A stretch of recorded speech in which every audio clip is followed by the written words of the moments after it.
এই পৃথিবীতে কোন মানুষ যদি টার্গেট নিয়ে এগিয়ে যেতে চায়, আর ওই টার্গেটের পেছনে যদি কোন মাসলুমের বরদোয়া থাকে, আর কোনা থাকে, চোখের পানি থাকে, জীবনও সেই টার্গেটে আল্লাহ তাকে জিতিয়ে দেবে না। যদি দেয় তাহলে সূরা হুদ মিথ্যা হয়ে যাবে। যেভাবে হোক তাকে আল্লাহ সেট করে দেবে, কেটে দেবে। আপনি বলেন তো, ছাত্রদের স্বপ্ন পূরণ করায় বাধা ছিল মাত্র একজন অসহায় বিধবা এতিম মজলুম মেয়ে মানুষ। এই 15.5 বছর যারা দায়িত্বে স্বপ্ন নিয়ে এগিয়ে যাচ্ছিলেন, কেউ বলেছিল 31 সাল, কেউ বলেছিল 41 সাল। এটা স্বপ্ন ছিল না? এ স্বপ্ন পর্যন্ত যেতে কত মানুষের বরদোয়া লেগে আছে আপনি টের পাচ্ছেন? কত মানুষের চোখের পানি লেগে আছে ভেতরে, কত মানুষের আর্তনাদ লেগে আছে, এমনকি আমার মা বাবার আর্তনাদ লেগে আছে। এই কথা বলছে, আমার ছোট মেয়েটার আর্তনাদ লেগেছিল আলিহা জান্নাতে। এরকম হাজার হাজার এতিম সন্তান যারা বিধবা মেয়ে লোক, স্বামী নেই, সন্তান নেই,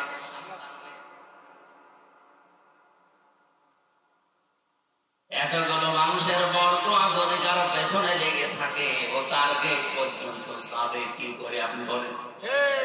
এই জন্য যেতে পারে। এখান থেকে আমাদের শিক্ষাটা কি? আমরা আগামীতে যারা এই দেশের দায়িত্ব নিতে চাই, যারাই হোক, যাবে তো একজন, আসবে তো একদল। যারা আসবে তারা তাদের টার্গেট নিতে গিয়ে কোনো মানুষের উপরে যেন জুলুম না করেন। কারণ জুলুম করে আপনি টার্গেট পর্যন্ত জীবনও যেতে পারবেন না। সাদ্দাতকে যদি আল্লাহ যেতে না দেয়, আপনাকে যেতে দেবে কি করে? আপনি কি সাদ্দাতের চাইতেও মহাশক্তিশালী হয়ে গেছেন?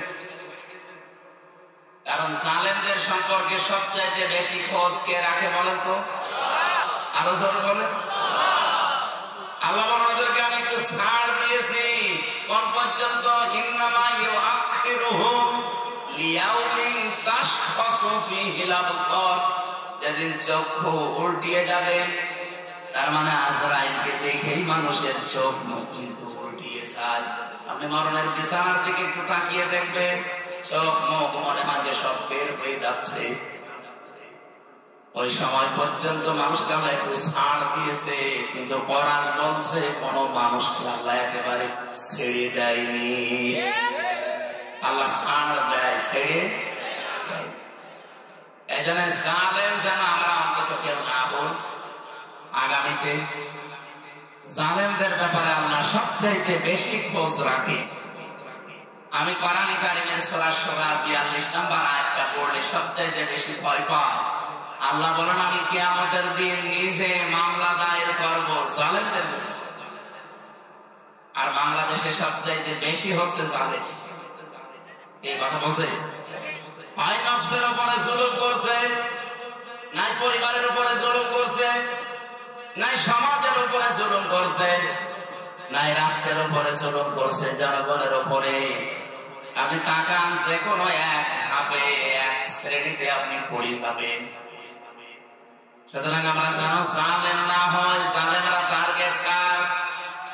আরো জোরে বলেন, ইন্নামাস সাবিলু আলাল্লাযীনা ইয়াযলিমুনান নাস। আল্লাহ বলেন, আমি নিজে মামলা দেব জালেমদের বিরুদ্ধে। আমরা আজ ব্যক্তিগত ভাবে নফসের উপরে যারা জুলুম করছি, নফসের উপরে জুলুম কি? মন যা চায় মানুষ তাই করে, এটা নফসের উপরে জুলুম।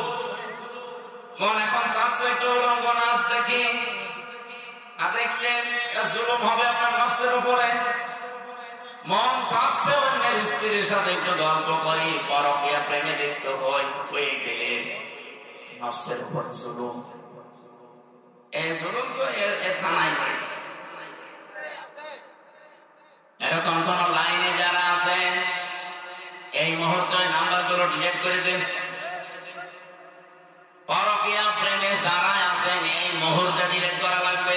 বলেন না, বাড়ি যেয়ে হবে না, বাড়ি যেয়ে আপনি ডিলিট করবেন। আপনি যদি বলে যান ছয় নাম্বার, যদি আপনার মোবাইলে থাকে, আপনি মরে গেলেন, ওই মোবাইলটা ব্যবহার করবে আপনার ছেলে মেয়ে অথবা আপনার বউ, তখন মোবাইল হাতে নিয়ে বলবে, ও এ 2 নাম্বার ছিল, এখন এডিট করবে। যাদের যাদের এরকম উল্টাপাল্টা কাজে আছেন, এই মুহূর্তে আপনি ডিলিট করে ভালো মানুষ হয়ে যাবেন। করেন, কারা কারা করছেন হাত তোলেন তো।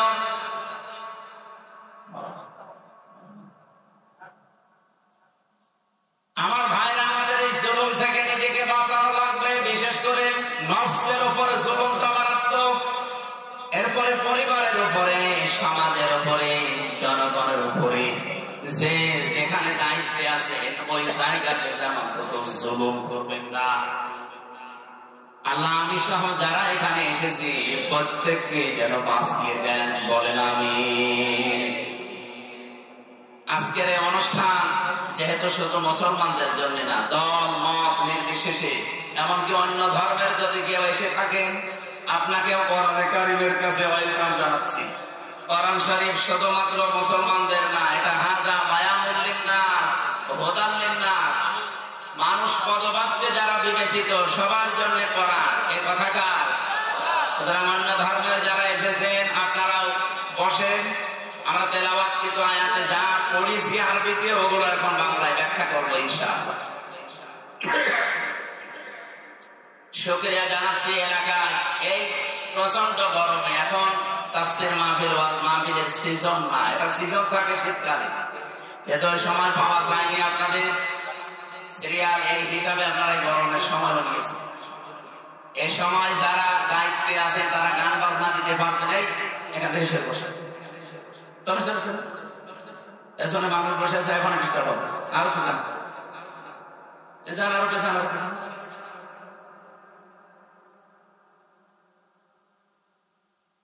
ওনারা গান বাজনা না দিয়ে, গাছের গান, কারুর গান, কি গান মান শোনে মানুষ, ওসব না দিয়ে কোরআনে কারীমের একটা আয়াত বোঝার জন্য এই আয়োজনে যারা টাকা পয়সা খরচ করলেন, কিয়ামতের দিন 3টা জায়গায় টাকা খরচ করলে টাকার হিসাব দেওয়া লাগবে না।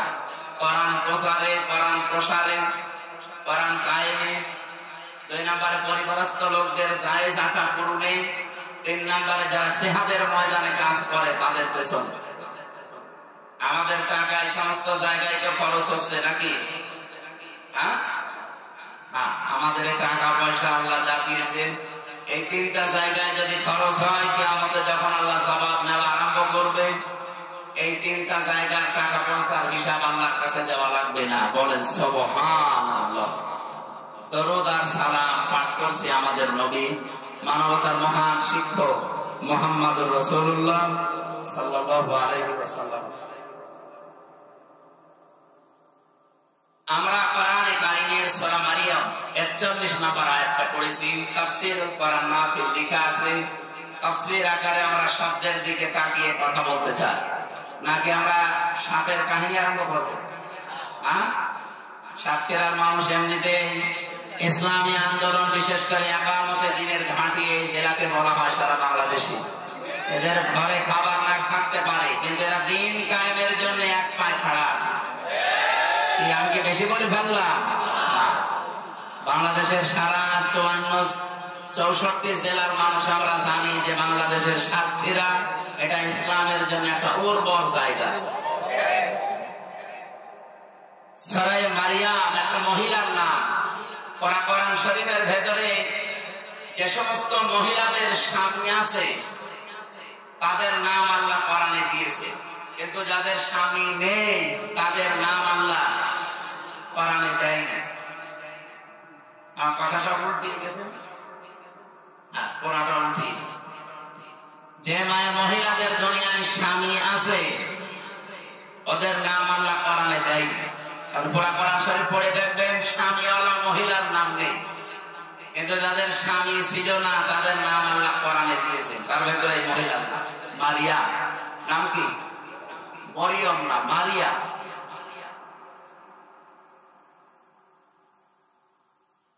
এখান থেকে একটা শিক্ষা পেয়েছি আমি। মুফাসসিরিন আব্দুল্লাহ ইবনে আব্বাস রাদিয়াল্লাহু তাআলা আনহু তাফসীরে তাবারির ভেতরে এই আয়াতে এই নামকরণ করতে গিয়ে শানে রাসূলের ভেতরে তিনি লিখেছেন, পৃথিবীর মেয়ে লোক যাদের স্বামী নেই তারা যে কত অসহায়, যাদের স্বামী আছে এই মানুষগুলো যে কত উপরে আছে তারা নিজেরা টের পায় না। সম্মানিত মা বোন যারা এসেছে, পৃথিবীতে আপনার যদি কিছুই না থাকে, স্বামী আছে, মনে করবেন দুনিয়ায় এখনো আপনার আছে। স্বামী ছাড়া একটু চলে দেখেন পৃথিবী কেমন। খাদিজাতুল কুবরা রাদিয়াল্লাহু তাআলা আনহা, তারপর আছে আমি 3 বার পুরাটা পড়েছি একাধারে। আমার ছোট্ট মাথার ভেতরে খাদিজাতুল কুবরা থেকে 27টা শিক্ষা আমি বের করতে পেরেছি। তার 1 নম্বরে, আল্লাহ এই পৃথিবীতে একজন মহিলাকে সালাম দিয়েছে জিবরাইলের মাধ্যমে। অন্যান্য মহিলাকেও দিয়েছে, কিন্তু সরাসরি সালাম পাঠিয়েছে। এবং জান্নাতে ওই একই দিন আল্লাহ তার জন্য আলাদা একটা ঘর বানিয়েছে। আলাদা একটা ঘর বানিয়ে তাকে আল্লাহ সুসংবাদ ওই সালামের সাথে পাঠিয়েছে।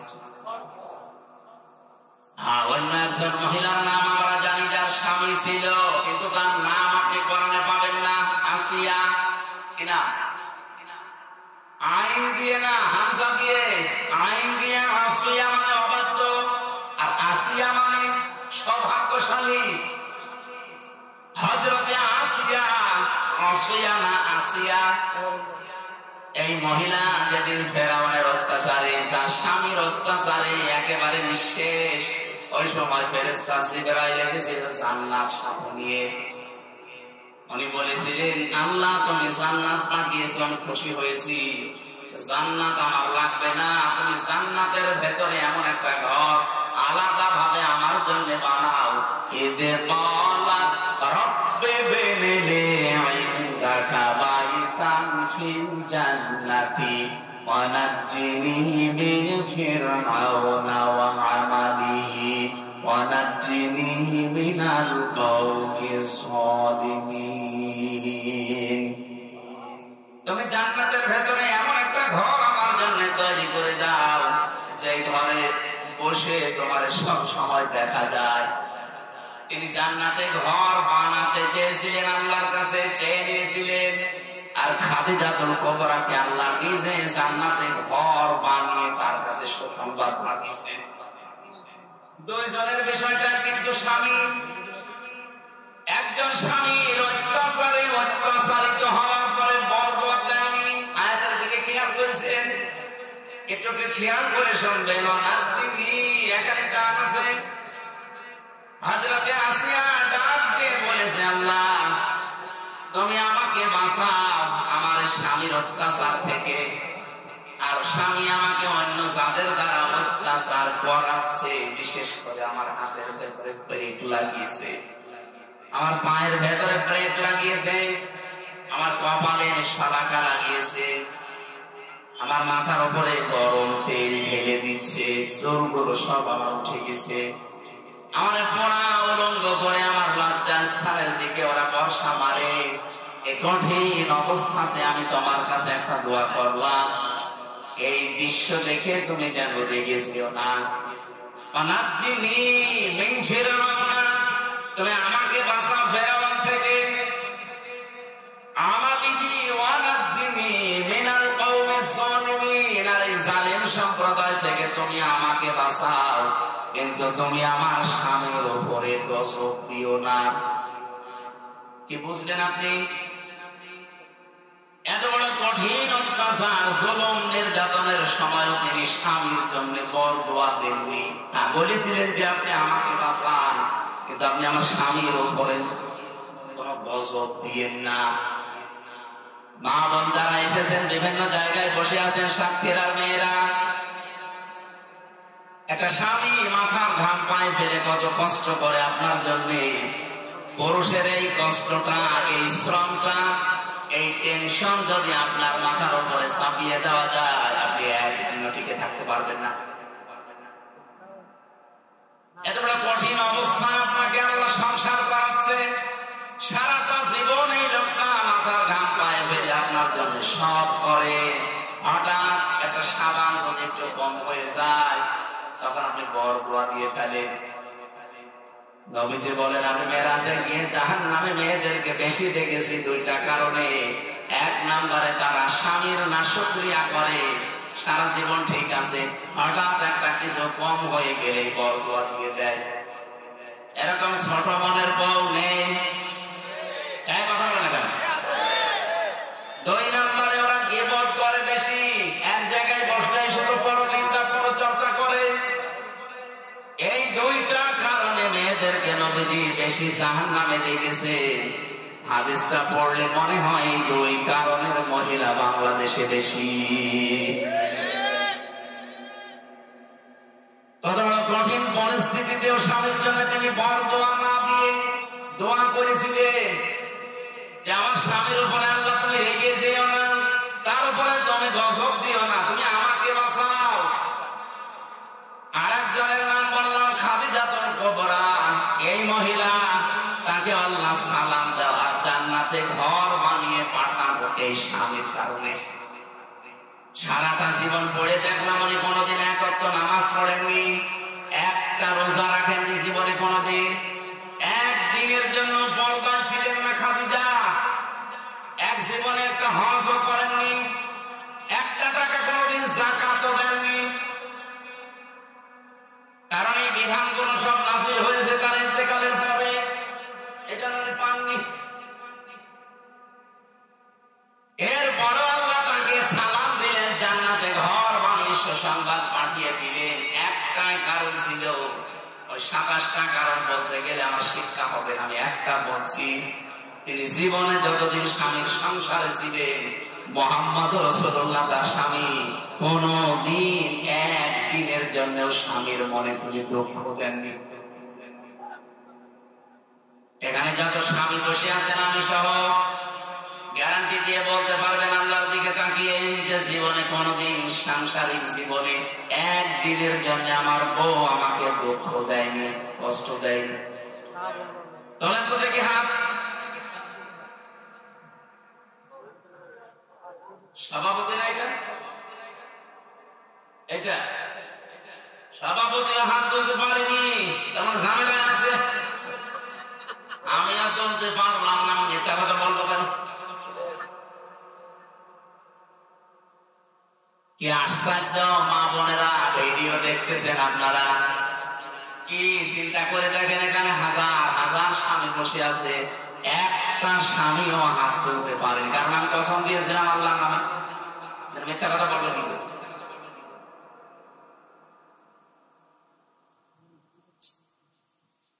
খালি নামাজ পড়া, রোজা রাখা, কালো বোরকা পরা ইবাদত না। মেয়েদের যত গুরুত্বপূর্ণ ইবাদত আছে তার ভেতরে অন্যতম তার স্বামী। আপনি পুরো কোরআন শরীফ খুলে পড়ে দেখেন, আমি যে কতবার পড়েছি পুরো কোরআন, একটা জায়গায় কোন স্বামীওয়ালা মহিলার নাম আমি পাইনি।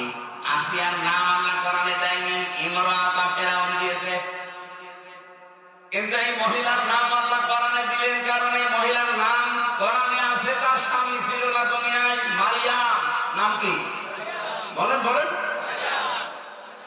যে মানুষের স্বামী ছিল তাদের নাম আল্লাহ কোরআনে দেননি। হ্যাঁ, স্ত্রীর নাম স্বামীর সাথে জুড়ে দিয়েছে। আবু লাহাবের স্ত্রীর নাম আছে ইমরাতুহু, লূত নবীর স্ত্রীর নাম আছে ইমরাত লূত, কিন্তু নাম নেই। বলেন তো আল্লাহকে লূত নবীর স্ত্রীর নাম জানতেন না? বলেন বলেন।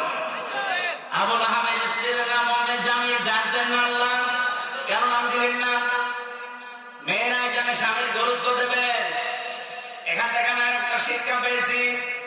আজ বহু মানুষ এই দেশে আমি দেখি, এটা রেকর্ড হচ্ছে এই জন্য বলছি, এরা বলে হুজুর আমি নামাজ পড়ে রোজা রাখি, আমার বউ পর্দায় থাকে, আমার ব্যবসা হালাল, আমি কোন ঝামেলার ভেতরে নেই। এটা তারা বোঝাতে চায় যে এই দেশে যে রাজনৈতিক বিষয়গুলো এর ভেতরে আমি নেই, আমি ভালো মানুষ। আপনি তো সূরা আরাফ 8 নাম্বার পারা 20 নাম্বার পৃষ্ঠা 3 নাম্বার লাইনের 83 নাম্বার আয়াত একটু বাড়িয়েছে, আজকে মিলাবেন তো? আমি আবার বলছি, সূরা আরাফ 8 নাম্বার পারা 20 নাম্বার পৃষ্ঠা 3 নাম্বার লাইনের 83 নাম্বার আয়াত। যত তাফসীর বাংলাদেশে আছে আমি অন্তত 42টার উপরে মিলিয়েছি। সব মুফাসসির আয়াতের ব্যাপারে একই কথা দিয়েছে। আপনি বাড়িতে আজকে মিলাবেন, আপনি দেখবেন আপনি কোন কোন স্তরে আছেন।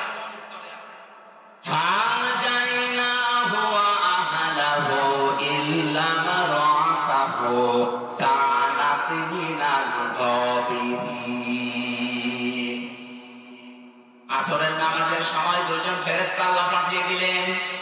তারা এসে বলেন, ও নবী, আপনার উম্মতদেরকে নিয়ে আপনি এখান থেকে অন্য জায়গায় চলে যান, আমরা আল্লাহর গজব এখানে নাযিল করব।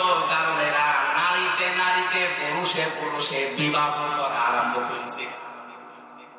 আল্লাহর সিস্টেম তারা পাল্টিয়ে ফেলেছে। আল্লাহ পাক একে অন্যের প্রতি যে আকর্ষণ দিয়েছিল সেইটাই তারা নষ্ট করে আছে। মেয়েতে মেয়েতে বিয়ে করতে চায়, পুরুষে পুরুষে জেনা করে। এদেরকে আল্লাহ রাখবেন না, কারণ জেনা ব্যভিচার যেখানে বেড়ে যায় ওই জায়গাটা অভিশপ্ত হয়ে যায়। মাগরিবের সময় এখানে আমরা গজব নাযিল করব, কিন্তু সাবধান, ইল্লাম রাতাহু, আপনার স্ত্রীকে আপনি নেবেন না। কানাত মিনাল গাবিরিন, সে পশ্চাৎপদকারীদের অন্তর্ভুক্ত। আমার প্রশ্ন আয়াত পড়ার পরে আমি জিজ্ঞাসা করলাম, যতগুলো তাফসীর পড়ে পড়ে মিলিয়েছি, পরে আমি জিজ্ঞাসা করলাম নিজের কাছে, কেন আল্লাহ লোক নবীর স্ত্রীকে দিতে নিষেধ করলেন? অথচ তার যাদের সংসার করছেন, ছেলে মেয়ে হচ্ছে, তার বাড়িতে একাধারে খাবার খায় একসাথে একসাথে নিচে, অথচ গজব নাযিল হওয়ার সময় উম্মতদেরকে নিতে বলেন, নিজের স্ত্রীকে বাদ দিতে বলেন। ও সাতক্ষীরাবাসী, বিবেক খাটান, বুদ্ধি খাটান, বলেন তো লোক নবীর স্ত্রীর চরিত্র খারাপ ছিল? বলেন না। না, এই পৃথিবীতে কোন নবীর স্ত্রীর চরিত্র খারাপ ছিল না, তার চরিত্র হীনা ছিল না। কারণ কোন হারাম রক্তের ভেতরে আল্লাহ নবীদের রক্ত প্রবেশ করার নাই। এ পৃথিবীতে যত নবী এসেছে, কোন হারাম রক্তের ভেতরে আল্লাহ নবীদের রক্ত দেননি। লোক নবীর স্ত্রীর চরিত্র ভালো ছিল, সে চরিত্র হীনা ছিল না। গজব নাযিল হওয়ার পরে আল্লাহ তাকে ধ্বংস করে দিলেন, সে জাহান্নামে চলে গেছে। কারণ একটাই, সে নিজে ভালো ছিল, সে চরিত্রহীনা ছিল না। কিন্তু তলে তলে চরিত্রহীন মানুষদেরকে সাপোর্ট করত। ওই যে যারা মেয়েতে মেয়েতে জেনা করে, পুরুষে পুরুষে জেনা করে, চরিত্রহীন মানুষদেরকে, এই দুশ্চরিত্রবান মানুষদেরকে সে সাপোর্ট করত তলে তলে। আমি চিন্তা করতে পারেন, একজন নবীর স্ত্রী, তাও যেমন তেমন সাধারণ মানুষের স্ত্রী না, নবীর স্ত্রী হওয়ার পরে চরিত্রহীন মানুষদেরকে সাপোর্ট করার কারণে যদি জাহান্নামে যায়। এই বাংলাদেশে কত মানুষ হাসি সাহেব, নিজে ভালো মানুষ, নিজের বউ পর্দায় থাকে, নিজের ব্যবসা হালাল, নিজে 5 ওয়াক্ত নামাজ তাহাজ্জুদ মিলে পড়ে, যাকাত দেয় বছরে বছরে, নিজে সবকিছু ইসলামের উপরে, এমন এমন জায়গায় সাপোর্ট করে, ভোট দেয়, রায় দেয়, যার চরিত্র ভালো না। আপনাকে বলা লাগবে বাংলাদেশে নেই এমন নেতার পেছনেও কাজ করে, যার দিনের চরিত্র একরকম, রাতের চরিত্র অনেক রকম। আপনি কি দুনিয়ার কাজ মনে করছেন? এটা মনে করছেন আল্লাহ টের পাচ্ছে না? কে বলেছে আপনাকে? লোক নবীর স্ত্রীকে যদি আল্লাহ ছাড় না দেয়, আপনাকে ছাড় দেবে? আপনি খালি নামাজ পড়েন, রোজা রাখেন, আর কালো বোরকা পড়েন, আর আপনি হারাম ব্যবসায় আছেন না। আমি তো ভালো, আপনি তো ভালো, আমিও জানি কোন মানুষকে সাপোর্ট করে, ওর চরিত্র ঠিক আছে। সূরা নিসা 5 নম্বর 10 নম্বর পৃষ্ঠার 12 নম্বর লাইনের 85 নম্বর আয়াতে আছে, মাইয়াশফা শাফাআতান হাসানাতান ইয়াকুল লাহু নাসীবুম মিনহা ওয়া মাইয়াশফা শাফাআতান সাইয়্যাতান ইয়াকুল লাহু কিফলুম মিনহা। রব্বুল আলামিন বলেন, কোন মানুষ যদি ভালো কাজে সুপারিশ করে, ওই লোকটা ভালো কাজ করে যা পাবে, শুধু সুপারিশ করে পেছনের দরজায় শুধু ঠেলা দিয়ে আপনি তাই পাবেন। কোন মানুষ যদি অন্যায় কাজ করে, অন্যায় কাজ করে যে গুনাহ হবে, আপনি শুধু পেছনের দরজা দিয়ে ঠেলা দিয়ে সাপোর্ট দিয়ে সেই গুনাহগার হবে। এই জন্য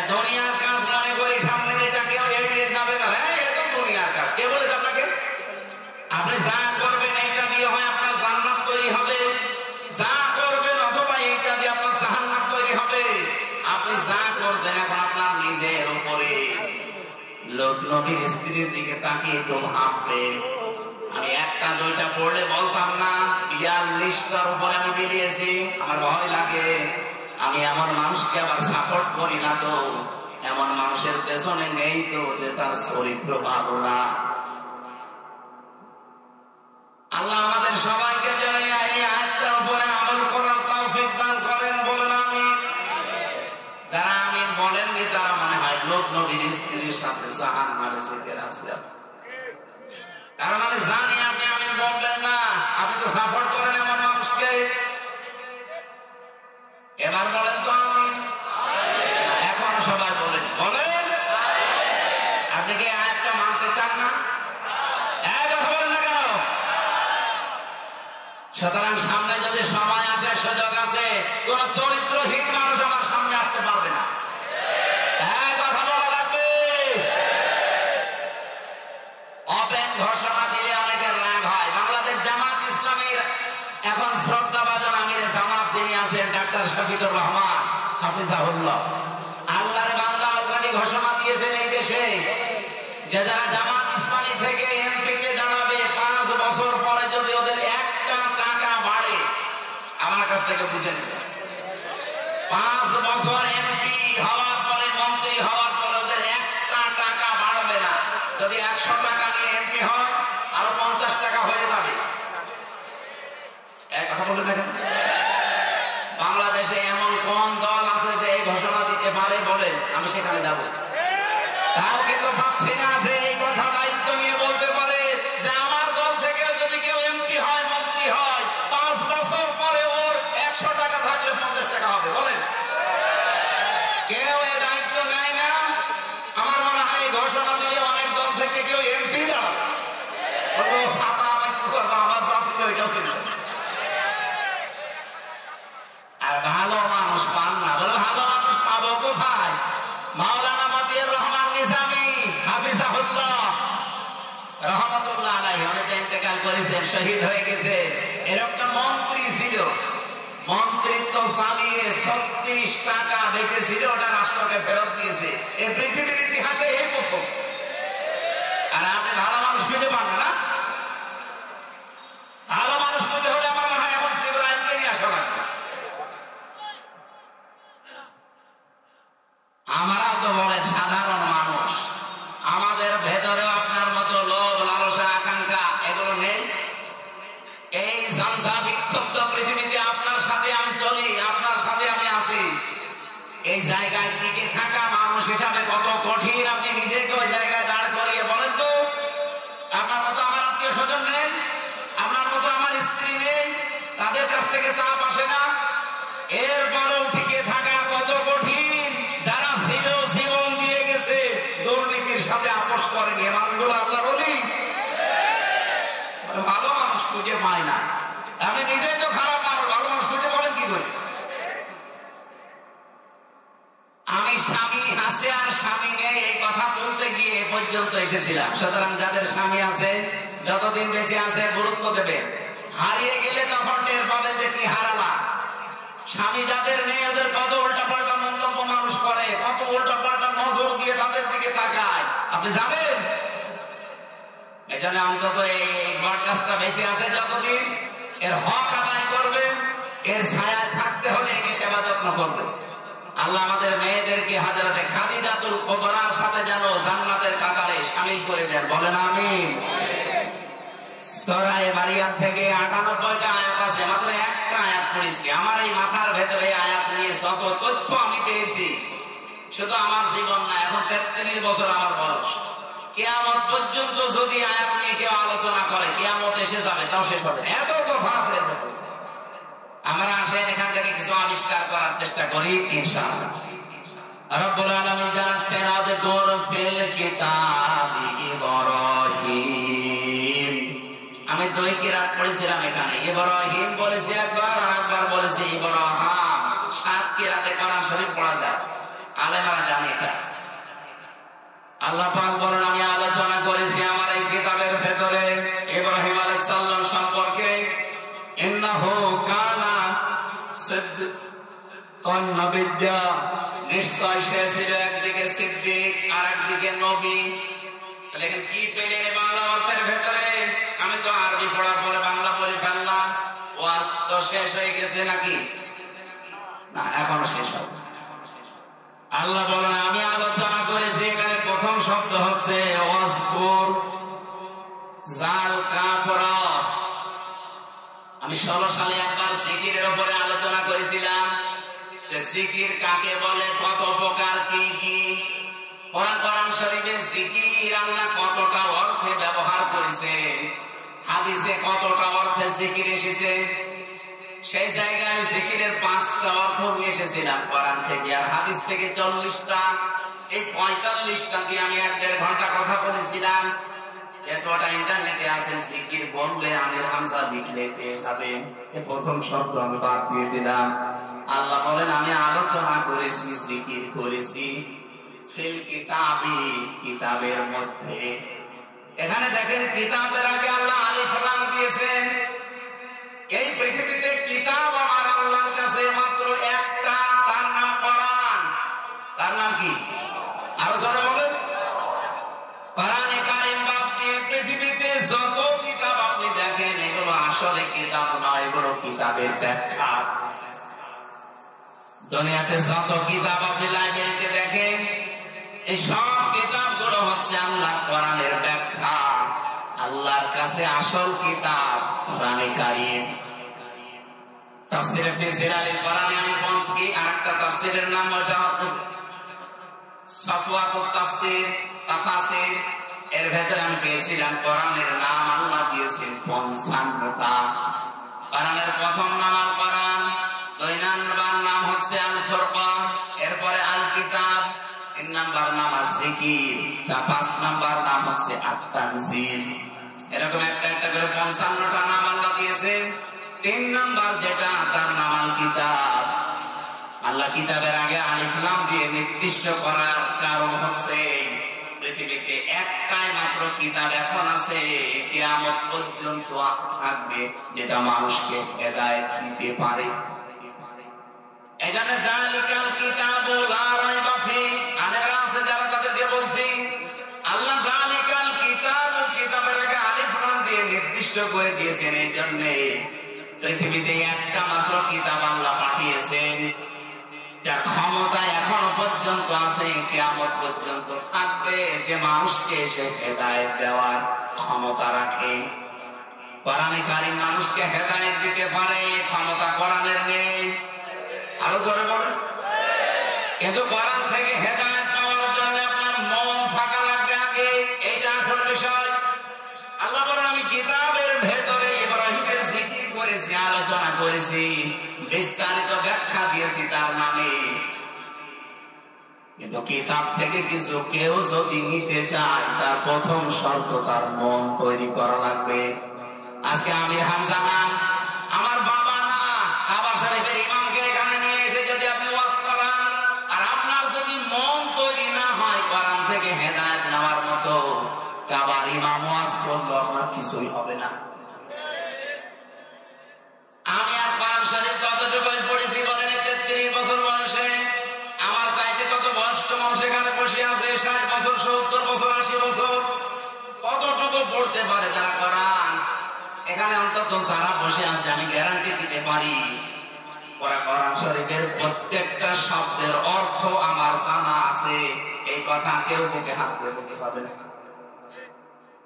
এই যে অনার্স মাস্টার্স করা এই লোকটা, যতগুলো শিক্ষক শিক্ষিকা এখানে আশপাশে আছে, আমি গ্যারান্টি দিলে কেউ বলতে পারবেন না, আমারও সম্ভব না। আমি পড়েছিলাম কিন্তু আমার সব মনে নেই, আর এখন আবার স্টাডি করা লাগবে। অথচ একজন মানুষের নাম আমি নিজে পড়েছি, তার জীবনী দেখলাম, গিরিশচন্দ্র সেন, এই নরসিংদী বাড়ি, টেকপুরে। লোকটা পুরা কোরআন শরীফকে শুধু অর্থ লেখে নাই, তাফসীরও লিখেছে। আর আমরা জানি যারা তাফসীর লেখে তারা এক একটা শব্দের একটা অর্থ না, একাধিক অর্থ তার জানা থাকা লাগবে, তাছাড়া সে তাফসীর করতে পারবে না। কারণ এমন এমন শব্দ আছে, সেই শব্দের ব্যাখ্যাটা আপনাকে ওই জায়গায় ওই হিসাবে মিলানো লাগবে। এই যে দরবা মানে মারা, দরবা মানে দৃষ্টান্ত দেওয়া, দরবা মানে সফর করা, দরবা মানে উপমা। একটা একটা করে 33টা অর্থ আছে এই দরবা শব্দের। এখন সব অর্থ যদি আপনি এক জায়গায় মিলিয়ে দেন, কিয়ামতের আগেও তাফসীর মিলাতে পারবেন না। যেখানে যেটা লাগবে অ্যাপ্রোপ্রিয়েট হবে, ওই শব্দের অর্থ ওখানে ওই জায়গায় ওইভাবে মিলাতে হবে। আল্লাহ হয়তো এখানে দরবা দিয়ে দৃষ্টান্ত দিচ্ছে। এখন যদি বলেন না আমি দরবা মানে জানি মারা, আমি এখানে মারা অর্থ করবো, হবে? মিলাতে পারবেন না। তার গিরিশচন্দ্র সেনের দিকে একটু বলেন তো, লোকটা কোরআন শরীফ কি পড়া পড়েছে? আমি নিজে কোরআনের উপরে অনার্স মাস্টার্স করা, আমার তাফসীর নিয়ে কামিল করা। কোরআন শরীফ তো আমি হাফেজি পড়ার সময় মাত্র 6 মাসে এমন মুখস্থ করেছিলাম, আয়াত, পারা, পৃষ্ঠা, লাইন, রুকু পর্যন্ত আমার মাথার ভেতরে আছে। এত পড়া পড়েছি, এরপর আমি প্রতিটি শব্দের অর্থ এখন আর বলতে পারি না, ভুলে গেছি। পড়েছি, বহুবার পড়েছি, কেমন মনে। আপনি কি কি চিন্তা করছেন বলেন? গিরিশচন্দ্র সেনের কাছে আমি কি? কিছুই না। কারণ তার এক একটা শব্দের 33টার উপরে অর্থ জানা ছিল, আর আমার একটা শব্দের 5টা অর্থ বের করতে পারছি না। 3-4টের বড় আমার মনে থাকে না, তাও পড়াটা না, ডিকশনারি দেখা লাগবে। তারপরে এই লোকটা কোরআন আমার চাইতে আপনার চাইতে পড়েছে বেশি, বুঝেছে বেশি, লিখেছে বেশি, কথা বলেন। কিন্তু কোরআন থেকে সে হেদায়েত পেয়েছে? মরে গেলে তার জানাজা হয়েছে, কবরে দিয়েছে, কি করেছে? পুড়িয়ে ফেলেছে। কিছু বুঝলেন এখান থেকে? কোরআন শুধু পড়লেই বুঝলে শুনলেই হবে না, শুধু লিখলেই হবে না, মন থাকা লাগবে। ওর মন ছিল না, আল্লাহর হেদায়েত দেয়নি। আপনার যদি মন থাকে, হযরত ওমরের মন ছিল, উনি মাত্র শুনেছিলেন সূরা তাহার কয়েকটা আয়াত, সূরা মারিয়ামের পরে কয়েকটা আয়াত শোনার পরে আল্লাহ তাকে পুরাটা চেঞ্জ করে দিয়েছে। তিনি যখন এ পর্যন্ত শুনলেন, ইন্নানি আনাল্লাহু লা ইলাহা ইল্লা আনা ফা'বুদনি ওয়া আকিমিস সালাতা লিযিকরি। তার নিজের ভাষা যেহেতু আরবি ছিল, তিনি আরবি বুঝলে শুনলেই বুঝতে পারতেন যে আল্লাহ কি বলতে চান। হযরত ওমর বলেন, এ পর্যন্ত শোনার পরে আমার মন পুরা চেঞ্জ হয়ে গেছে। যে লোকটাকে মেরে ফেলার জন্য তরবারি হাতে নিয়ে দৌড়াচ্ছিলাম, এখন মনে হচ্ছে নিজের গর্দানটাই ওই তরবারি দিয়ে আমি খণ্ডিত করে ফেলি। সাতক্ষীরাবাসী এতক্ষণ বলার পরে সামারাইজ এটা আমির হামজার একদিনের ওয়াজ না, কিয়ামত পর্যন্ত ওয়াজ করলেও কিছুই হবে না যদি আপনার মন না থাকে। কোরআন শরীফের ক্ষমতা আছে, কিন্তু আপনার মন থাকা লাগবে। না কোরআনের ক্ষমতা নেই? দুনিয়ার সব মানুষকে হেদায়েত দেওয়ার ক্ষমতা কোরআন রাখে না রাখে না? এই জন্য তো আলিফ লাম দিয়ে নির্দিষ্ট করে দিয়েছে।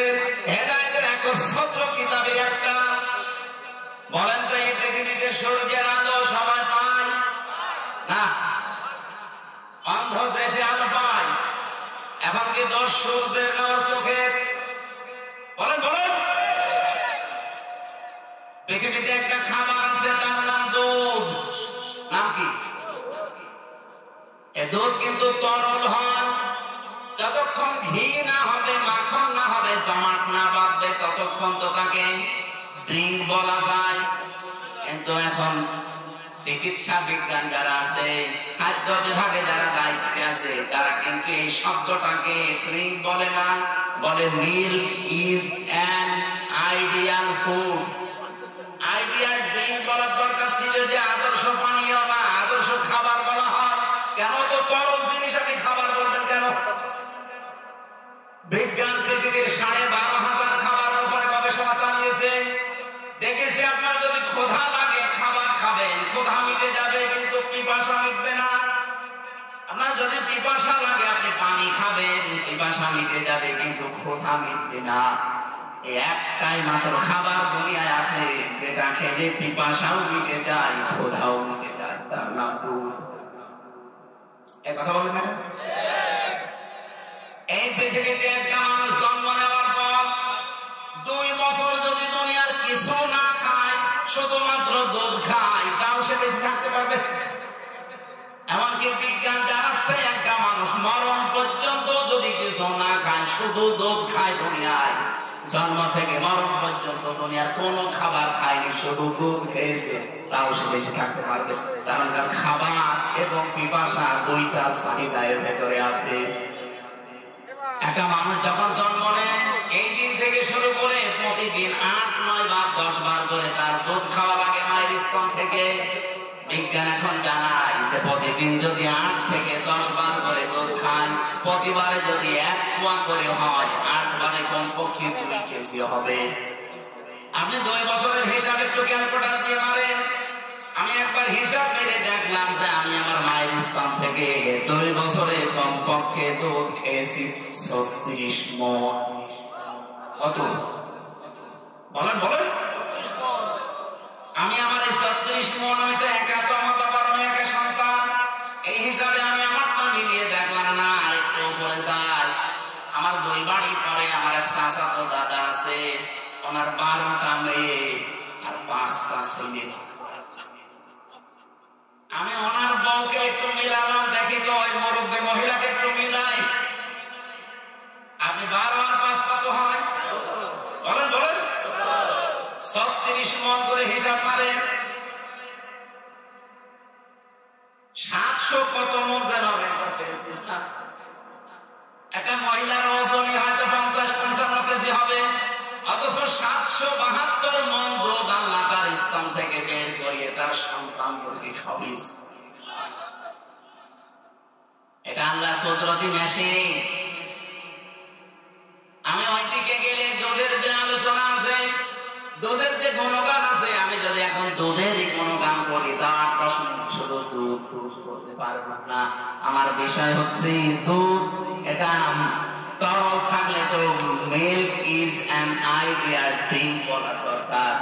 তো বিজ্ঞানটাকে আইডিয়াল ফুড বলে এই কারণে, কারণ এটা পানি এবং খাবার দুইটার সমন্বয় আল্লাহ বানিয়েছেন এই পৃথিবীর একমাত্র খাবার।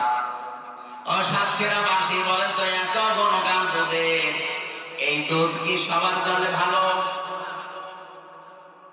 কথা বলছে না কেন? আমাশার রোগীকে যদি দুধ দেন, সুবহানাল্লাহ, নাউজুবিল্লাহ, এমনকি ওর রাস্তা হবে পায়খানার সাথে, পালিশ খাতা নিয়ে আমার মনে হয় পায়খানায় ঘর রাখতে পারে। কথা বলছে না কেন? জিনিস তো ভালো, সবার জন্য ভালো না। এখন 10 কি দুধের না ওর পেটের? কোরআন শরীফও ভালো, সবার জন্য ভালো না। আল্লাহ আলিফ লাম এমনি দেয়নি। আপনার আগে মন থাকা লাগবে, তৈরি করা লাগবে নিজেকে, এটার হেদায়েত পেতে হলে। রব্বুল আলামিন বলেন, এমন একটা কিতাবে আমি ইব্রাহিমের আলোচনা করেছি যে কিতাব তোমাদেরকে হেদায়েত দেওয়ার ক্ষমতা রাখে। জোরে বলেন সুবহানাল্লাহ। সেটা আমাদের কাছে আজ আছে, কিন্তু কোরআন থেকে হেদায়েত নেওয়ার মতো মন আমাদের অনেকের নেই। কোরআন থেকে যদি হেদায়েত কেউ নিতে চায়, আল্লাহ আমার 2টা শর্ত লাগিয়েছে। এদিকে তাকালে না, কোরআনে কারীমের সূরা সূরা 13 নম্বর আয়াতের শেষের দিকে পাবেন, আল্লাহু ইয়াজতাবি ইলাইহি মাইয়াশা ওয়া ইয়াহদি ইলাইহি মাইয়ুনিব। রব্বুল আলামিন বলেন, আমি যাকে তাকে আমার কোরআনের জন্য বাছাই করি না। আমার এই কোরআন পড়া, আমার এই কোরআন বোঝা, আমার এই কোরআন কায়েম করা, আমার এই কোরআন প্রচার করা, এগুলোর জন্য যারে তারে আমি কাজে লাগাই না। আমি কাজে লাগাই তাকে, যাকে আমি নির্বাচিত করি। বলেন তো নির্বাচিত করার পদ্ধতি কি? নির্বাচন। বলেন বলেন, একটা কিছু যদি নির্বাচিত করতে চান কোন পদ্ধতি? বলেন। নির্বাচন ছাড়া নির্বাচিত করা যায়? তাহলে আমাদেরকে নির্বাচিত করবেন। এই 18 কোটি মানুষ আছে এই দেশে, সবাইকে কোরআন কায়েমের পথে আল্লাহ কাজে লাগাবে না। আল্লাহ বলেন, আমি নির্বাচিত করে এই মানুষগুলোকে কাজে লাগাবো যারা কোরআন কায়েমের মতো। কাদেরকে লাগাবো? ওয়াহদি ইলাইহি মাইয়ুনিব, যে লোকটা আমি আল্লাহর দিকে ফিরে আসতে চাই। তার মানে আপনি একামতের দিনের দায়িত্ব পালন করতে চান না, আপনার ভালো লাগে ফিরে আসতে পারেনি। আপনার অন্যদিকে টান আছে, কারণ কিছু জিনিস পেতে হলে কিছু জিনিস ছাড়া লাগে। আজকের আলোচনা ওইটাই ছাড়া। আমি ইব্রাহিম নবীর জীবন থেকে কয়েকটা তথ্য এখন আপনাদেরকে দিতে চাচ্ছি। রব্বুল আলামিন বলেন যে ইব্রাহিমের আলোচনা আমার কিতাবে করেছি। ইব্রাহিম কেমন ছিল জানো? সিদ্দীকুন নাবিয়্যা। এক নম্বরে তিনি ছিলেন সিদ্দিক, দুই নম্বরে তিনি ছিলেন নবী। এখন সিদ্দিক কাকে বলে? আমাদের এই দেশে আমরা অনেকেই মনে করি সিদ্দিক মানে হাফিজুর রহমান সিদ্দিক, নাকি? সিদ্দিক মানে সত্যবাদী, যারা সত্য কথা বলে এরা সিদ্দিক না। শুধু সত্য কথা বললে আপনি সিদ্দিক না। কিয়ামতের দিন আল্লাহ কাতার বানাবেন চারটা, মিনান নাবিয়্যিনা ওয়াস সিদ্দিকিনা ওয়াস শুহাদাই ওয়াস সালিহিন।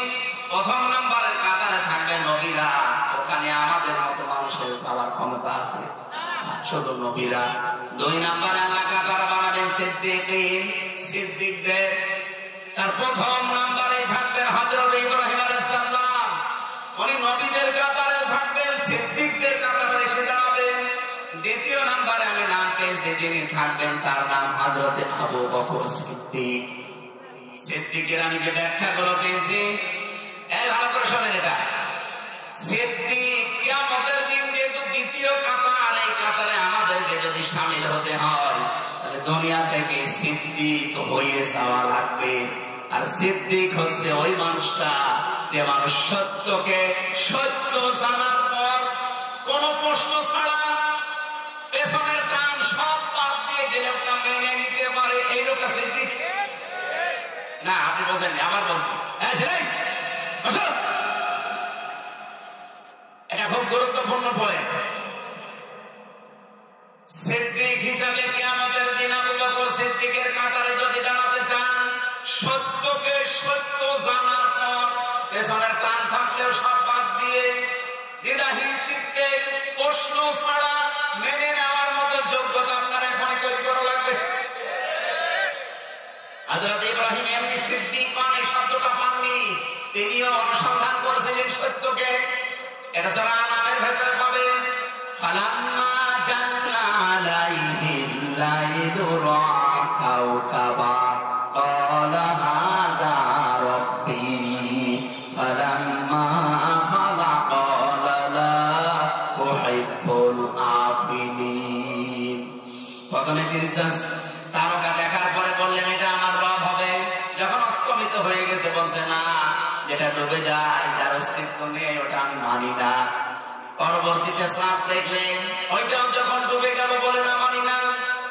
পরবর্তীতে সকালবেলা দেখলেন বিশাল এক সূর্য, তিনি বললেন হাযা রব্বী হাযা আকবার। এটা তো বড় দেখায়, এটা আমার বড় রব। ওইটাও যখন ডুবে গেল সন্ধ্যাবেলা, তিনি তখন জাতির লোকদেরকে ডাক দিলেন। আমরা যেটা জায়নামাজের দোয়া করে প্রতিদিন পড়ি, উনি ওইটা জাতির লোককে শোনালেন। ইন্নী ওয়াজ্জাহাতু ওয়াজহিয়া লিল্লাযী ফাতারাস সামাওয়াতি ওয়াল আরদা হানিফাও ওয়া মা আনা মিনাল মুশরিকিন। আমাদের জাতির পিতা হযরত ইব্রাহিম, তিনি জাতির লোকদেরকে ডাক দিয়ে বললেন, হে আমার জাতির লোকেরা, আমি হক সত্য অনুসন্ধান করছিলাম। বিভিন্ন জায়গাতে আমি ধর্ণা দিয়েছি, শেষ পর্যন্ত এখন আমার কাছে সত্য কি অলরেডি ধরা পড়েছে। আমার এই চেহারা আমি তোমাদের থেকে ঘুরিয়ে দিলাম। আসমান আর জমিনের যিনি উদ্ভাবক হানিফা, আমি একনিষ্ঠ ভাবে ঘুরে আসলাম। ওমান মিনাল মুশরিকিন, আমি মুশরিক না। সাতক্ষীরাবাসী, এই শিক্ষাটা গুরুত্বপূর্ণ। জাতির পিতা ইব্রাহিম নবী সিদ্দিক হয়েছিলেন কেন? তিনি সত্যকে খুঁজতেছিলেন, অনুসন্ধান করতেছিলেন।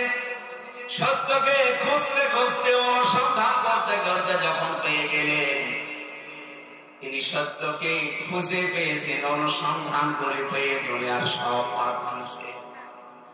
উনি জানতেন যে আমার জাতির লোক এখন আমার শত্রু হয়ে যাবে, কারণ এরা মূর্তি পূজা করে, এরা দুর্গা পূজা করে, এরা দুর্গা পূজা করে, এরা সূর্য পূজা করে, চন্দ্র পূজা করে, তারকা পূজা করে। আমি যদি এখন বলি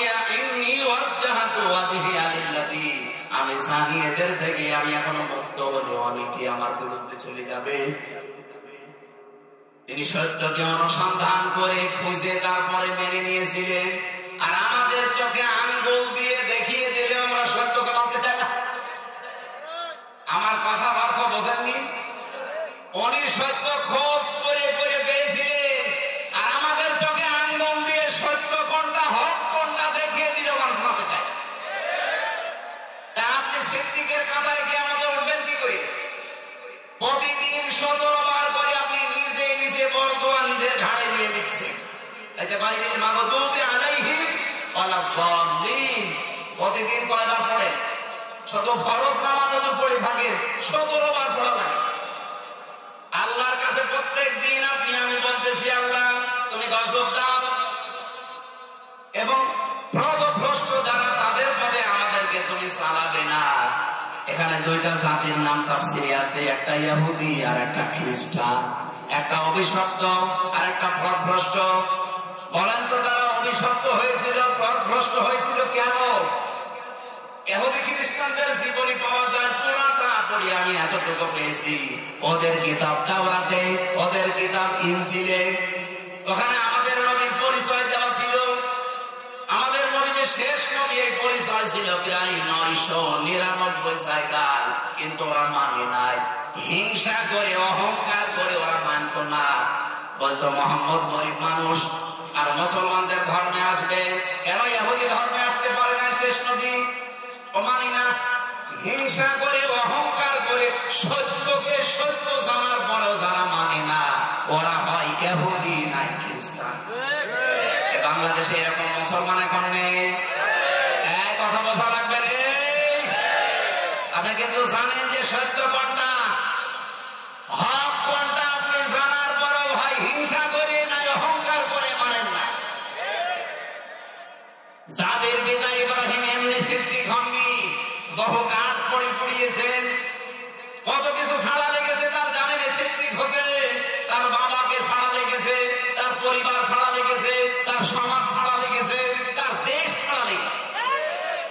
তিনি যদি সিদ্দিক হতে গিয়ে এত কিছু ছাড়তে পারেন, কি হয়েছে আপনার? এখানে দল তো ছাড়তে পারেন না সিদ্দিক হওয়ার জন্য।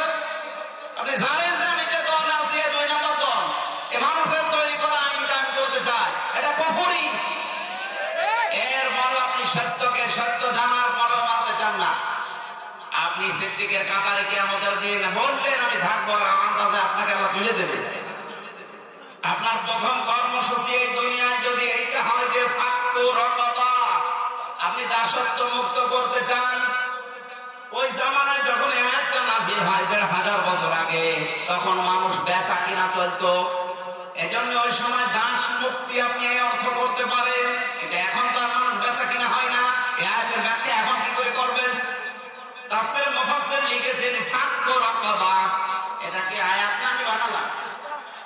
সূরা বালাদের আয়াত। কোন সূরা? ফাক্কু রাকাবা আও ইতআমুন ফি ইয়াউমিন যী মাসগাবা।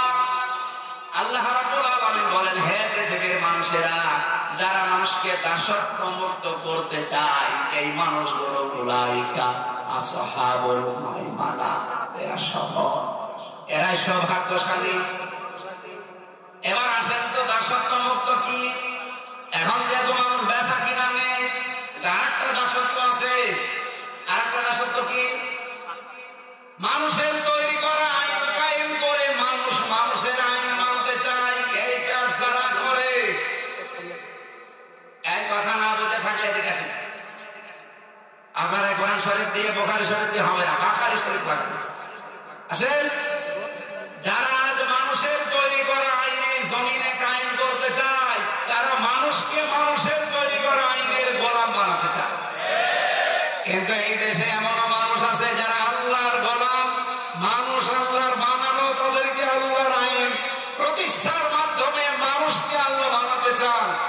মানুষের গোলাম, মানুষের দাস। কি আল্লাহর গোলাম, আল্লাহর দাস, এরকম মানুষ দেশে নেই? বলেন বলেন। এরপরও যদি বলেন না, নাম ধরে ধরে বলেন, এদিকে আসেন, কানের কাছে মুখ নিয়ে বলছেন। যারা মানুষের তৈরি করা আইনে জমিনে কায়েম করতে চায়, তারা দাস বানাতে চায় মানুষের তৈরি করা আইনে।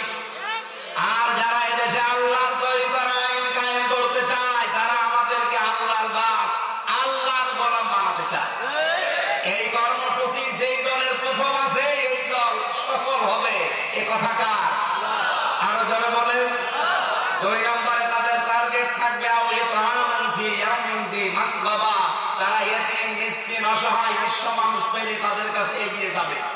আগস্টের 5 তারিখের পর থেকে আজকের এই দিন পর্যন্ত আপনি বাংলাদেশে একটা জরিপ করেন, কত টাকাওয়ালা মানুষ আছে, বস্তা বস্তা টাকা ছাপা পড়ে যাচ্ছে ব্যাংকে। কিন্তু এই দেশে বন্যা হয় মাঝে মাঝে, বিভিন্ন সময় দুর্ভিক্ষ আসে, ওই কোন মানুষ তো টাকা পয়সা নিয়ে তাদের কাছে এগিয়ে যেতে দেখি না। এই যে গরম গেল 40-45 ডিগ্রি সেলসিয়াস চলছিল, একটা স্যালাইনের প্যাকেট নিয়ে একবার পানি নিয়ে একটু শরবত নিয়ে তাদের কাছে এগিয়ে যায়, একটু খাবার নিয়ে, ওই কাউকে তো দেখলাম না। একটা মানুষদেরকে আমরা পেয়েছিলাম যারা কোরআন থেকে কর্মসূচি নিয়েছে, তারা এই কাজগুলো করত। এই কথা বললেন না কেন? বললেন হুজুর কথা বললে শুধু ওই দিকে যায়, আমাদের দিকে আসে না। আপনাদেরকে যাবে কি করে? আপনার কর্মসূচি কি কোরআন থেকে নেওয়া? যাদের কর্মসূচি গুলো কোরআন থেকে নেওয়া, কথা গেলে তো তাদের দিকে যাবে। আর আমি কি কোরআন সাথে বানাবো? সত্যকে সত্য জানার পর যারা মানতে চান না, কিয়ামতের দিন ইব্রাহিম খলিল আপনি ইব্রাহিম নবী সিদ্দিক ছিলেন, আবু বকর সিদ্দিক, তাদের খাতায় আপনি উঠতে পারবেন না। এই ছোট বিষয়টা আপনি মানতে পারেন না, অথচ আবু বকর সিদ্দিক হয়েছিলেন কত বড় বিষয় মেনে নিয়ে। মেরাজের ঘটনা, যেটা আল্লাহ পর্যন্ত বলতে গিয়ে আশ্চর্য হয়ে গেছে যে সুবহানাল্লাযী আসরা বিআবদিহি লাইলাম মিনাল মাসজিদিল হারাম। আল্লাহ বলেন আমি নিজে আশ্চর্য হয়ে গেছি কথা বলতে গিয়ে। কারণ সুবহানাল্লাহ বলা হয় আশ্চর্য তুমি দেখলে, আল্লাহ নিজে আশ্চর্য বোধ করছেন এই মেরাজের ঘটনা বলতে গিয়ে। এত আশ্চর্য যে 27 বছর কেটে গেছে, 27টা বছর কেটে গেছে, দুনিয়ার মানুষ টের পায় না। নবীজি বলেন আমি যখন এই মাথার সাথে শিকল লেগেছিল, ঘরের যে শিকল, এসে দেখি 27 বছর পরে শিকল এখনো ঢুকতেছে। অজু করে গিয়েছিলাম, অজুর পানি গড়িয়ে যাচ্ছে, যে বিছানা থেকে উঠেছি দেখি বিছানা এখনো পর্যন্ত গরম আছে। কেটে গেছে কত বছর? বলেন বলেন। নবীজি আবু বকরের কাছে এসে, আবু জেহেলের কাছে এসে যখন বলেছেন, আবু জেহেল তো হেসে উড়িয়ে দিয়েছে যে মোহাম্মদ এতদিন চাইছিল, এখন পাগল হয়ে গেছে। কিন্তু হযরতে আবু বকর কথা শোনার পরে বললেন, হে নবী, আমি এক বিন্দু পরিমাণ অবিশ্বাস করি না, সন্দেহ করি না, অবশ্যই আপনার মেরাজ সঠিক হয়েছে, হক হয়েছে। নবীজি বললেন, আবু বকর আল্লাহ পর্যন্ত আশ্চর্য হয়ে গেল, আর তুমি একটু প্রশ্ন করলে না যে 27 বছর কেটে গেল কি করে? হযরত আবু বকর বলেছিলেন, হে রাসূল, সারা জীবন নদীর পানি এইদিকে চলছে, হঠাৎ করে যদি বলে না আবু বকর পানি দেখলাম এইদিকে যাচ্ছে, আমি 1 সেকেন্ড অবিশ্বাস করি না, সঙ্গে সঙ্গে আমি বিশ্বাস করবো। কারণ আপনার সাথে 20 বছরের সম্পর্ক আমার, আর কোনদিন আপনার মুখে আমি মিথ্যা কথা শুনিনি। নবীজি বললেন, আবু বকর এত বড় কঠিন সত্য তুমি বিশ্বাস করে নিলে বিনা প্রশ্নে, আজকে তোমার আমি খালি হাতে ফেরত দেব না। তোমার নামের সাথে আজকে একটা লকব লাগিয়ে দিলাম, তুমি শুধু আবু বকর না, আজকে থেকে কিয়ামত পর্যন্ত তুমি আবু বকর সিদ্দিক। সত্যকে সত্য জানার পর যারা বিনা চিন্তায় বিনা প্রশ্নে পেছনের দিকে টান ছিল, সব বাদ দিয়ে যারা মেনে নিতে পারে, এই মানুষগুলোই কিয়ামতের দিন এই সিদ্দিকদের কাতারে থাকবে। আপনি নিজের কাছে এবার প্রশ্ন করে বলেন, আপনি সিদ্দিকের কাতারে থাকতে পারবেন কিনা? সত্যকে সত্য জানার পর আমরা আজ মানতে পারি না, খালি পেছনের টান, পেছনের টান, সব ভুলে যান। এখনই যদি আপনার চোখ বন্ধ হয়ে যায়, পেছনের যত টান থাক, কোন টানে কাজ হবে? বলেন। আমার নিজের নাম আমির হামজা, আমার বাবার নাম রিয়াজউদ্দিন, তার বাবার নাম হচ্ছে জাহান আলী, তার বাবার নাম ইমান আলী, এর বাবার নাম বাহাদুর, এর বাবার নাম সাবের, এরপর আমরা মনে নেই, আমি আর জানি। আমার মনে হয় তাও তো 5-6 পুরুষ আমি বললাম, এমন মনে হয় 2-3টার পরে বলতে পারবো না। আমি এখন আমি লিখে লিখে রেখেছিলাম।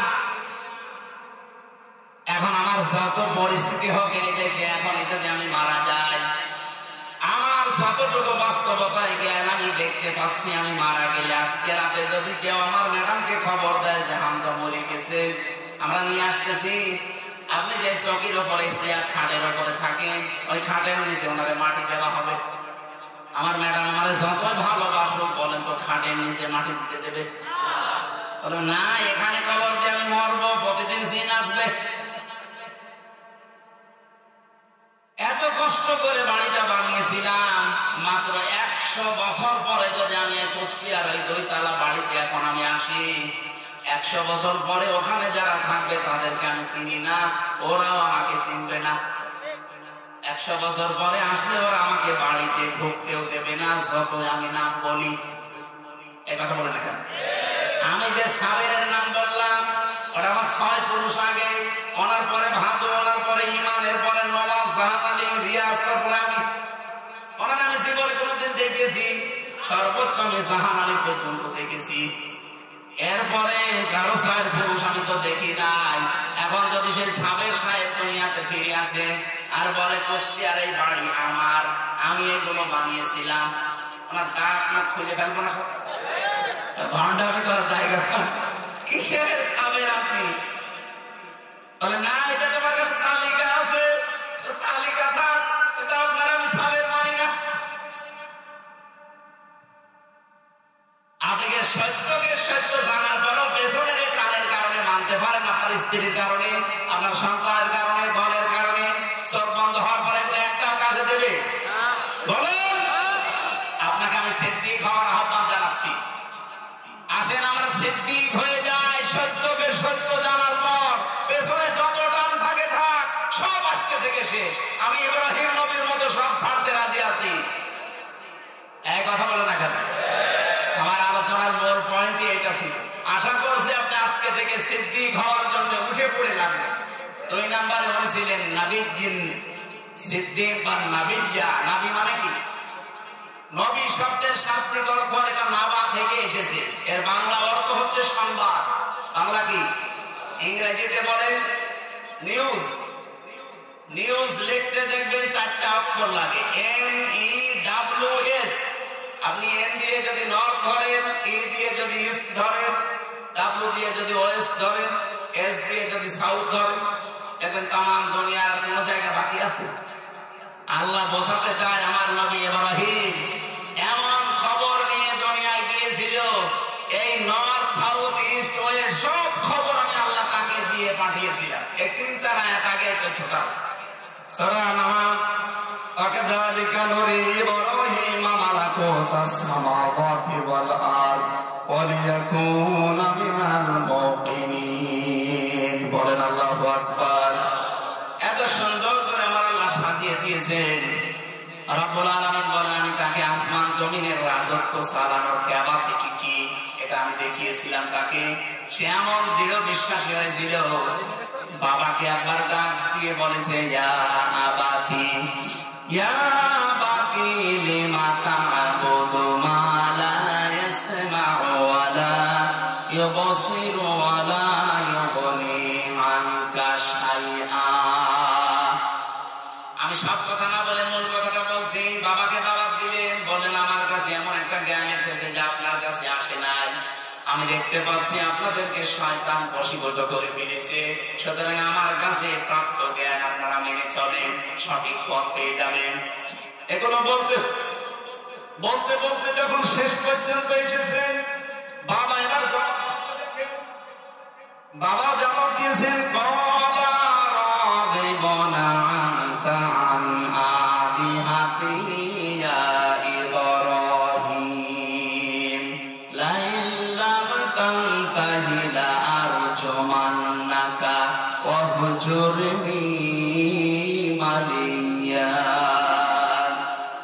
ইব্রাহিম, তুমি কি আমাদের বানানো সমস্ত দেবদেবীগুলোকে অস্বীকার করতে চাও? যদি এই পথ থেকে ফিরে না আসো, আমি তোমাকে মেরে ফেলবো, অথবা তুমি আমার থেকে দূর হয়ে যাও, আমার সামনে থাকবা না। এটা তো হাজার হাজার বছর আগের কথা। এখন আমরা যদি মানুষের তৈরি করা আইন কানুন নিয়ম নীতিগুলো সব ভুলে ফেলে দিয়ে আল্লাহর আইনের কথা বলি, এই সমাজে আমার বাবা পর্যন্ত ইব্রাহিমের বাবার মতো আমার নিষেধ করে। এই কথা বলে না কেন? হয় আমার বাবা নিষেধ করে, না আমার ভাই নিষেধ করে, না আমার নেতা নিষেধ করে, না আমার দায়িত্বশীল নিষেধ করে। আমাকে নিষেধ করে শেষ করে না, আমাকে বলে তোমাকে নিবৃত হওয়া লাগবে, নয়তো এলাকায় থাকতে দেব না। আমার মনে হয় 1000 বছর আগে ইব্রাহিমের বাবা আজর যা বলেছিল, এখনো অনেক আজর আছে এই দেশে।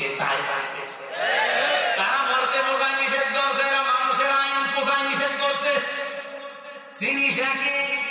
ওই সময় হয়তো মূর্তি পূজা করতো, এখন মানুষের তৈরি করা আইনের পূজা করে, বাবার তৈরি করা আইন, স্বামীর তৈরি করা আইন, জিনিস একই। এই কথা বোঝেন না? শিক্ষিত মানুষের মাথায় তো ঢোকার কথা। হযরত ইব্রাহিম ওই সময় এক বাক্যে বললেন, ক্বালা সালামুন আলাইকা। হে বাবা, আপনার কারণে আমি দুনিয়ায় এসেছি, ঠিক আছে, আপনার প্রতি শান্তি নাযিল হোক, সালাম আমি বলে চলে যাচ্ছি।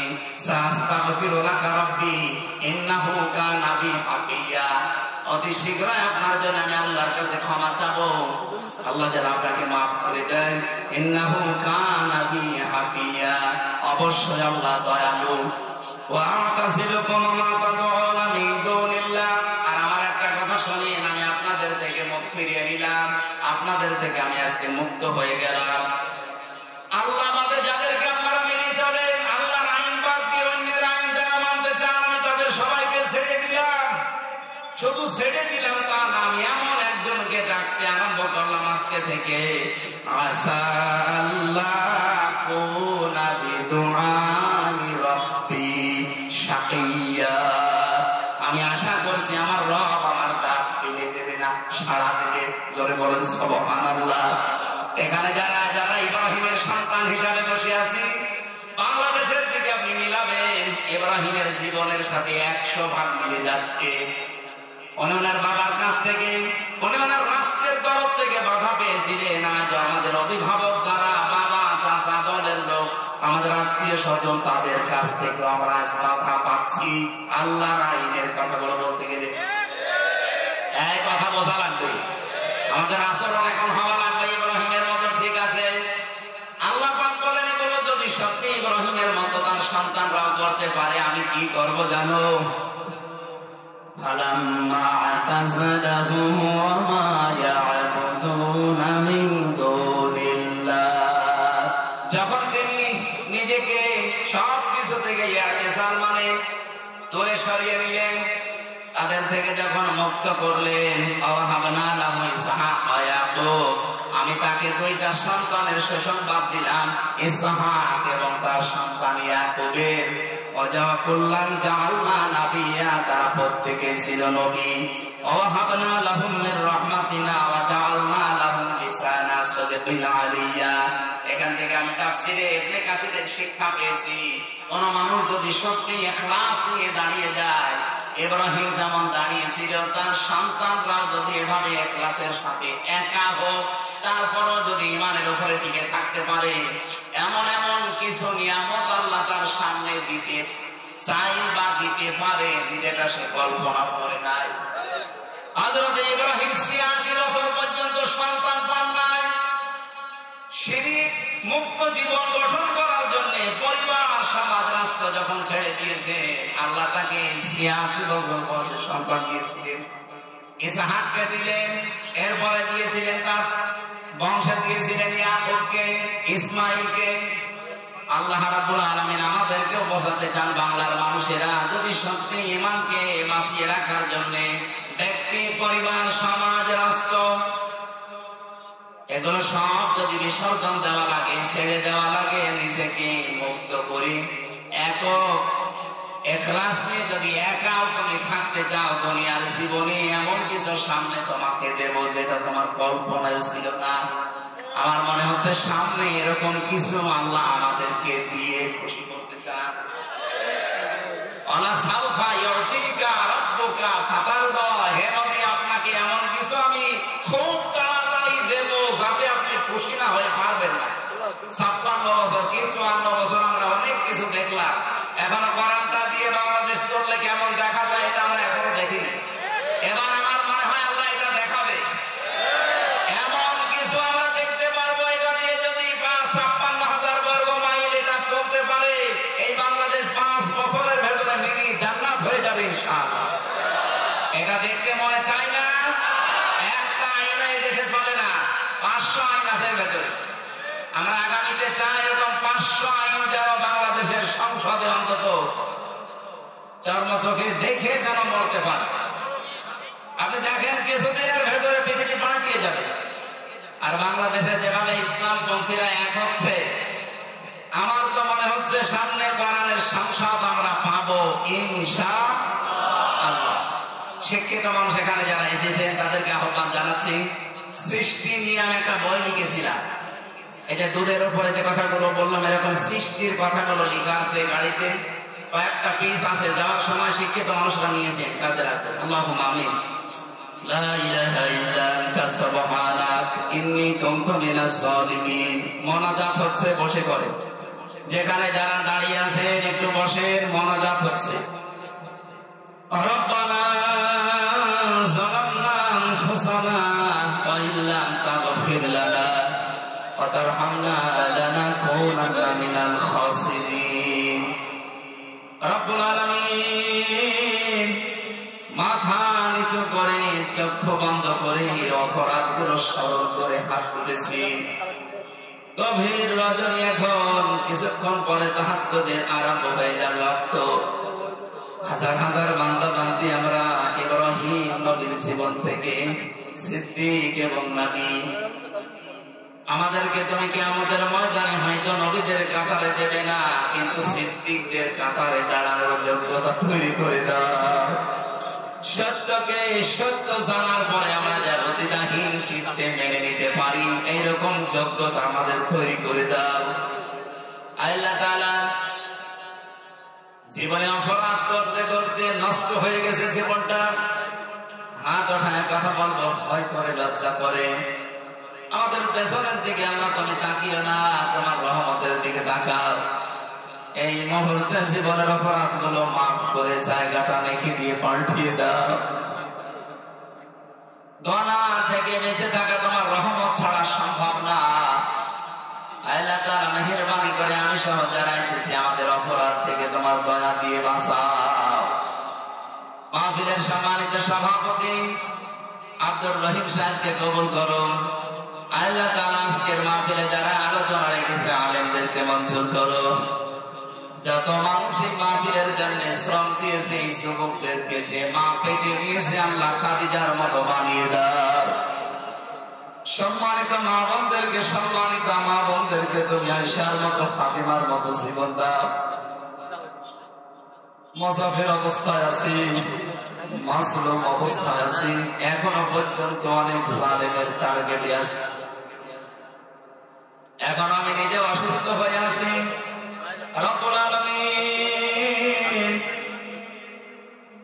মুসাফিরের দোয়া, অসুস্থ মানুষের দোয়া, মাসলুম মানুষের দোয়া তুমি ফেরত দাও না। আমরা হাদিসে পড়েছি, মন থেকে তোমার কাছে জীবনের সর্বশেষ কথা এটা, চর্ম চোখে যেন দেখে